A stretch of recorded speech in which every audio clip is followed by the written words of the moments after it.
આપણે માધવદાસજીનું ચરિત્ર ચાલે છે. માધવદાસજીના જીવનનો જે મુખ્ય પ્રસંગ હતો એ પ્રસંગ આપણે કાલે જોયો કે ભગવાન એનો શૌચ પણ સાફ કરી જાતા. એ પ્રસંગ આપણે પૂરો કરેલો હતો. હવે આપણે આગળ વધીએ તો એ પ્રસંગની વ્યાખ્યા બાકી છે. માધવદાસ એમ કહે છે કે તમે મારો આ જે શૌચનો રોગ છે, ઝાડા છે, એ મટાડી દો. અને ભગવાન એમ કે હું ઝાડા મટાડી દઉં ને તો તારે ભોગવવાનું બાકી રહી જશે, અને ભોગવવાનું બાકી રહી જશે ને તો તારે પાછું ભોગવવું પડશે. એટલે હું મટાડી ના શકું. તો એનું અહીંયા એમ કહે છે કે કર્મ ફળ તો બધાએ ભોગવવું જ પડે છે. નહીં કર્માણી છિદ્યંતી જન્મ કોટી સતૈરપી અવશ્યમેવ ભોક્તવ્યમ કૃતમ કર્મ શુભાશુભમ. હાલાકી આ શ્લોકનું હિન્દી પણ આપેલું છે, પણ હું તમને સંસ્કૃતમાંથી જ સમજાવું તો બહુ સારા શબ્દ છે. નહીં કર્માણી છિદ્યંતી, છિદ્યંતી એટલે કપાતા નથી. નહીં કર્માણી છિદ્યંતી એટલે કર્મો ક્યારેય તમે કાપી શકતા નથી. ક્યારેય કર્મ કપાવાના નથી. જન્મ કોટી સતૈરપી, 100 જન્મ વયા જશે ને, જન્મ કોટી એટલે કરોડો જન્મો, 100 જન્મે વયા જશે તો એ કર્મ નહીં કપાય તમારા. તો કે કેવી રીતે કપાશે? તો કે અવશ્યમ એવમ ભોક્તવ્યમ, અવશ્ય તમારે ભોગવવા પડશે તો જ કપાશે. કૃતમ કર્મ શુભાશુભમ, શુભ અશુભ જે કાંઈ આપણે કર્મ કર્યા છે એનું ફળ ભોગવવું જ પડશે. અને ભોગવ્યા પછી જ છુટકારો થશે. અને ભગવાને રામાયણમાં કીધું છે, કર્મ પ્રધાન વિશ્વ કરી રાખા, જો જસ કરે સો તસ ફલ ચાખા. કર્મ પ્રધાન આખું વિશ્વ કરીને રાખ્યું છે રામજીએ, એમાં જે કાંઈ કર્મ કરે છે એવું ફળ ઈ ચાખે છે. આવી વસ્તુ છે. એટલે કર્મ તો ભોગવવા જ પડે છે. ભગવાન આમાં ઈ સમાધાન આપે છે. આવી વસ્તુ છે. એટલે ભગવાન માધવદાસને એમ કહે છે કે હું રોગ દૂર ન કરું. તો એમાં ભગવાનની કરુણા પણ છે કે એક જ જન્મે કર્મ ભોગવાઈ જાય તો ભક્તને બીજો જન્મ લેવો ન પડે. અને બીજો જન્મ લેવો ન પડે તો એને શું છે, આ જન્મે બધું ભોગવાઈ ગયું હોય તો ઈ ભવસાગર પાર થઈ શકે. આવી વાત છે. પછી આગળ એમ કહે છે તાતે નહીં દૂર કરો. ભગવાન એમ કહે છે એટલે હું રોગ દૂર નથી કરતો કે હું નથી ઈચ્છતો કે મારા ભક્તને વારંવાર જન્મ મરણના ચક્કરમાં આવવું પડે, જન્મ મરણના ચક્કરમાં ભટકવું પડે, ઈ હું ઈચ્છતો નથી, એટલે હું રોગ કે દૂર કરતો નથી. આવી વસ્તુ છે. અને ભક્ત તો એવી જ પ્રાર્થના કરે છે, જન્મ જન્મ રતિ રામ પદ યહ બરદાન ન આન. જન્મ જન્મ મને ભગવાનના ચરણ કમલમાં જ પ્રેમ મળે, એ સિવાય મારે બીજું કોઈ વરદાન જોતું નથી. આવી વસ્તુ છે. તો આપણે એમ થાય તો હું ભગવાન કોઈના કર્મફળને કાપી જ નહીં શકતા હોય તો પછી ભક્તિનો અર્થ શું રહ્યો? તો કે ભગવાન કર્મફળને કાપી શકે છે અને કાપી પણ દે છે. સુડીની સજા સોયથી જ કરે છે. જરૂર ભગવાન કર્મ કાપી દે છે, એમાં કોઈ શંકા નથી. પણ ભગવાન અહીંયા ઈ પણ દેખાડવા માંગે છે કે મારા કર્મનો સિદ્ધાંત તૂટે નહીં ને, એટલે મારે આવું બોલવું પડે. નકર તો ભગવાનનો કર્મનો સિદ્ધાંત તૂટી જાય તો પાપી લોકો ઉછળવા માંડે, દાવો કરવા માંડે કે તો અમારા પાપને માફ કરી દો અને અમને અપનાવી લ્યો. પાપી લોકો દાવો ન કરે એટલે ભગવાન કહે છે કે શુભાશુભ કર્મ બધાએ ભોગવવા પડે છે. એ ઈશ્વર આ દેખાડે છે. આવી વસ્તુ છે. પછી શું કહે છે કે જેનાથી કોઈ ખરાબ કર્મ બની જાય છે તો પછી એને જીવનભર પસ્તાવવું પડે છે. નિશ્ચિત પસ્તાવવું પડે છે, એમાં કોઈ એટલે કોઈ શંકા નથી.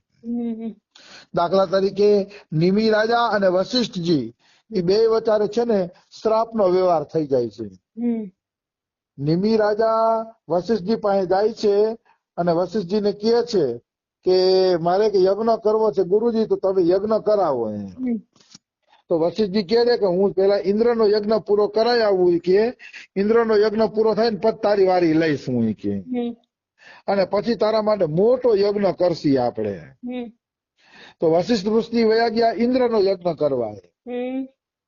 અને પાછળથી નિમિ રાજાએ વિચાર્યું કે ભાઈ આયુષ્ય તો ક્ષણિક છે, કાલે હું મરી જાઉં, કોને ખબર છે કાલે પ્રાણ મારા નીકળી જાય તો કે તો હું કેવી રીતે ધર્મનું કામ કરી શકું. એટલે એને વશિષ્ઠ રાજાની વાત ન જોઈ, વશિષ્ઠ ગુરુની, અને બીજા ઋષિને બોલાવીને યજ્ઞ ચાલુ કરી દીધો.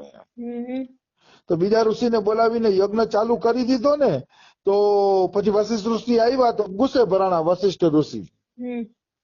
વશિષ્ઠ ઋષિ ગુસ્સો કરે છે કે અરે તું મારો ચેલો થઈને બીજા પાસે યજ્ઞ કરાવવા શીખે, ચા શ્રાપ આપું છું તારું શરીર પડી જાય, મતલબ તું મરી જા. તો નિમિ રાજાએ શ્રાપ આપી દીધો કે જાઓ તમારું શરીર પણ પડી જશે. નિમિએ શ્રાપ, આમ બે એકબીજાને શ્રાપ આપી દીધા. મારો કહેવાનો ભાવ શું છે કે જો કર્મ ફળ બધાએ ભોગવવું પડે છે. નિમિ રાજાને શરીર છોડવું પડ્યું ને વશિષ્ઠને શરીર છોડવું પડ્યું. એટલે કહે છે કે આ કર્મ ન ભોગવા હોય ને ત્યાં સુધી છે ને આ શરીર ધારણ કરીને પાછું આવવું પડે છે મનુષ્યએ. બીજો જન્મ બેયને લેવો પડ્યો, નકર વશિષ્ઠ ઋષિ હતા તો જન્મ લેવો પડ્યો. આ પ્રસંગ જયારે જયારે રમેશ બાબા બોલે ને ત્યારે એમ જ કહે કે આમાં નિમિ રાજા હાચા હતા. નિમિ રાજાએ બહુ સારું જ કામ કર્યું, યજ્ઞ ચાલુ કરી દીધો. એક યજમાન તૈયાર ન હોય તો કઈ યજમાનની વાત ન જોવાની હોય. યજમાનની વાત જોઈ તો કેદી યજ્ઞ થઈ દે. એને બીજા યજમાનને કર્યું ને સારું કર્યું, કે બહુ સારું કર્યું કે બીજા યજમાન દ્વારા યજ્ઞ ચાલુ કરાવી દીધો. આવી વસ્તુ છે. તો હું નિમિ રાજાનો જ પક્ષ લઈશ. એક ગુરુ દીક્ષા ન આપતા હોય તો એનો અર્થ એવો થોડો છે કે આપણે બીજે દીક્ષા નહીં લેવી. સારી જગ્યાએ દીક્ષા લઈને ભજન ચાલુ કરી દેવું જોઈએ, કોઈની વાત ના જોવી જોઈએ. એટલે નિમિ રાજા જ આમાં હાચા હતા. હું રમેશ બાબાનો જ પક્ષ લઈશ. આમ પણ હું ગીતા પ્રશ્નો અને અમારા બાબાનો ને રમેશ બાબાનો પક્ષ વધુ લઉં. ચોથાનો પક્ષ ઓછો લઉં, કારણ કે મને આ તન ઉપર પૂરો વિશ્વાસ છે કે એને જે નિર્ણય કર્યા છે એ શાસ્ત્ર પ્રમાણે યોગ્ય જ નિર્ણય છે. એટલે કાં તો હું ગીતા પ્રશ્ન મહાપુરુષોના પક્ષમાં જાઉં, કાં તો અમારા બાબાના, કાં તો રમેશ બાબાના પક્ષમાં જાઉં. આવી વસ્તુ છે. પછી ભગવાન કહે છે કે તારો ભોગ એટલે હું સમાપ્ત નથી કરતો કે તારા કર્મનું ફળ ભોગવાઈ જાય, અને બીજું એટલે નથી કરતો હું ભોગ સમાપ્ત કે મને ભક્તની સેવામાં આનંદ આવે છે. ભગવાન કહે કાલ સવારે કોઈ એમ ન કેવું જોઈએ કે ભક્તો આ રીતે પ્રાણ ત્યાગી દીધા તો કોઈ એની સેવા ન કરી. એટલે પણ મને તારી સેવા કરવી ગમે છે કે આવી વસ્તુ છે. તો આ રીતે ભગવાન વાતો કરતા હતા ત્યાં જ એનો માધવદાસનો ભોગ સમાપ્ત થઈ ગયો ને ઝાડા મટી ગયા. ભોગ સમાપ્ત થયો ને ઝાડા મટી ગયા ને એટલે પછી આને માધવદાસને આનંદ આવ્યો કે હાઈશ મારા ભગવાનને હવે મારા માટે કષ્ટ નહીં પડે. આવી વસ્તુ છે. અને આમ પણ ભગવાન વાત કરે પછી રોગ પ્રારબ્ધ કપાઈ જાય છે. દાખલા તરીકે જટાયુજીની વાત કરીએ. નિરખી રામ છબી ધામ મુખ વિગત ભઈ સબ પીર. જટાયુએ જોયું કે રાવણ સીતાજીનું હરણ કરીને જાય છે. એટલે જટાયુએ કીધું કે અરે પુત્રી સીતા ચિંતા ન કરતી, કે હું તારો પિતાજી જ્યાં સુધી જીવતો છું ને ત્યાં સુધી આ રાવણ તારો વાળે વાંકો નહીં કરી શકે. અને જટાયુજી બહુ શક્તિશાળી હતા. એમ કે એક વાર તો રાવણને પછાડીને સીતાજીને બચાવી લે છે. એક વાર તો રાવણને પછાડી દે છે. તુલસીદાસે લખ્યું છે રામચરિત માનસમાં. પણ પછી રાવણ તલવાર કાઢીને એની પાંખ કાપી નાખે છે ને પછી કઈ કરી શકતા નથી. તો જટાયુજીની પાંખ કાપી નાખી અને જટાયુજીને પીડા થતી હતી, કારણ કે પક્ષીની એક પાંખ કપાઈ જાય તો પીડા તો થવાની છે ને. એટલે સુગ્રીવ જટાયુજીને ખૂબ પીડા થતી હતી. ત્યાં રામ આવ્યા અને જટાયુનું માથું ખોળામાં રાખીને રામ રડે છે કે અરે જટાયુજી તમને શું થઈ ગયું? ત્યારે જટાયુ આંખ ખોલીને રામને નિરખે છે ત્યારે તુલસીદાસજી આ ચોપાઈ લખે છે. નિરખી રામ છબી ધામ મુખ વિગત ભઈ સબ પીર. રામની છબી નિરખી અને આને જેટલી કઈ પીડા હતી બધી પીડા નષ્ટ થઈ ગઈ. જે કઈ પીડા હતી એ બધી પીડા ભાગી જાય છે. ભગવાનને નિરખવાનું એટલે માધવદાસે ભગવાનને નિરખા ને તો માધવદાસની પીડા સમાપ્ત થઈ ગઈ.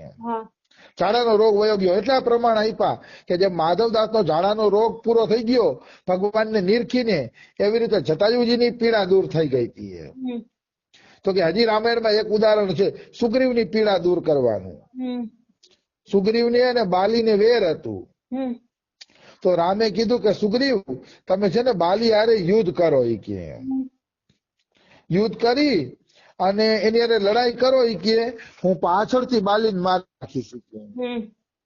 સુગ્રીવે બિચારાએ રામના વિશ્વાસે ગયા લડવા માટે. પણ હવે બે ભાઈઓ હરખા લાગતા હતા એટલે રામ બાણ મારી ના શક્યા અને સુગ્રીવને માર્યા ખૂબ. બાલીએ બહુ મારે છે, એના એક એક અંગમાં પીડા વ્યાપી જાય ને એવી રીતે મારે છે બાલી સુગ્રીવને. અને પછી જયારે સુગ્રીવજી ઘરે પાછા આવ્યા ને તો રામ સામે મોઢું બગાડે છે સુગ્રીવજી કે મેં તો તમને કીધું તું કે મારો ભાઈ મારો કાળ છે, મારો ભાઈ નથી તો કાળ છે અને મારા કાળ પાસે તમે મને મોકલી દીધો. એ કે પ્રભુ તમે મારી જરાય દયા ન કરી. કે ત્યારે રામ એમ કે છે કે ભાઈ તમે બે હરખા લાગતા હતા ને એટલે મેં તીર ન માર્યું. કે ત્યારે સુગ્રીવના શરીરની પીડા કેવી રીતે હરણ કરી લીધી ભગવાને. કર પર સા સુગ્રીવ શરીરા તન ભા કુલિસ ગઈ સબ પીરા. રામચરિત માનસમાં તુલસીદાસજી લખે છે કર પરસા એટલે હાથેથી સ્પર્શ કર્યો સુગ્રીવનો રામજીએ. કર પર સા સુગ્રીવ શરીરા તન ભાગ કુલિસ. કુલિસ એટલે લોખંડ થાય. શરીર સુગ્રીવનું લોખંડ જેવું થઈ ગયું. લોખંડ જેવું શરીર અને બધી પીડા વહી ગઈ. મતલબ ભગવાનના દર્શનમાં અને સ્પર્શમાં એટલી તાકાત છે કે મનુષ્યની બધી પીડા વહી જાય. એમાં કોઈ એટલે કોઈ પણ પ્રકારની શંકા નથી. સુગ્રીવને સ્પર્શ કર્યો ત્યાં પીડા વહી ગઈ. ત્યાં સુગ્રીવને ખબર પડી ગઈ કે આ તો સાક્ષાત ભગવાન છે. એના હાથનો સ્પર્શ થતા જ મારી બધી પીડા વહી ગઈ. એટલે સુગ્રીવજી બીજી દિવસે પાછા બાલી હારે યુદ્ધ કરવા ગયા. નકર બાલી હારે યુદ્ધ કરવાની હિંમત સુગ્રીવમાં નહોતી. અરે રાવણને જેને કાંખમાં ગાલીને રાખ્યો હોય એ બાલી હારે બિચારો સુગ્રીવ કઈ રીતે લડી શકે.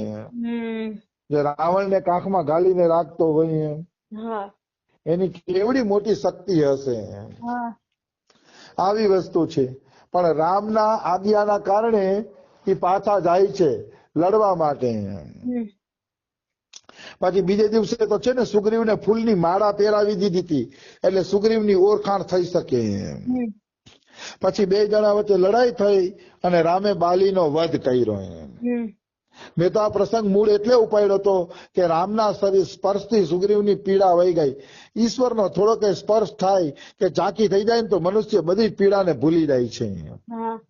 રામચરિત માનસમાં આવે છે કે મનુ અને શત્રુપાએ તપસ્યા કરી અને એવી કઠોર તપસ્યા કરી ને કે એના શરીર પાતળા પડી ગયા. હાડકા દેખાવા માંડ્યા. પણ રામના દર્શન થયા અને રામે કીધું ને કે ઉઠો સમાધિમાંથી ઉઠો. ત્યાં સમાધિમાંથી ઉઠ્યા ને તો રૂષ્ટપુષ્ટ શરીર થઈ ગયું. તુલસીદાસે લખ્યું જ ચોખ્ખું એમ. શરીર રૂષ્ટપુષ્ટ થઈ ગયું એનું. અને જે કઈ તપસ્યાની પીડા હતી પીડા વહી ગઈ અને એના કંચન વર્ણની કાયા થઈ ગઈ ને બહુ સરસ દેખાવા માંડ્યા. કહેવાનો ભાવ હું છે તપસ્યા વખતે ભલે કષ્ટ પડે પણ ઈશ્વરની ઝાંખી થઈ જશે કે દર્શન થઈ જશે ને તો પાછી શક્તિ આવી જશે. પાછા તમે શક્તિ સામર્થ્ય વાળા બની જશો. એટલે મનુષ્ય તપસ્યા કરવામાં પાછી પાની ન કરવી જોઈએ. કારણ કે જયારે ઈશ્વર પ્રસન્ન થશે ત્યારે અવશ્ય ઈશ્વર છે ને બધું ઠીક કરી દેશે. તો સમય થઈ ગયો છે. બીજું આપણે કાલે લઈ લેશું.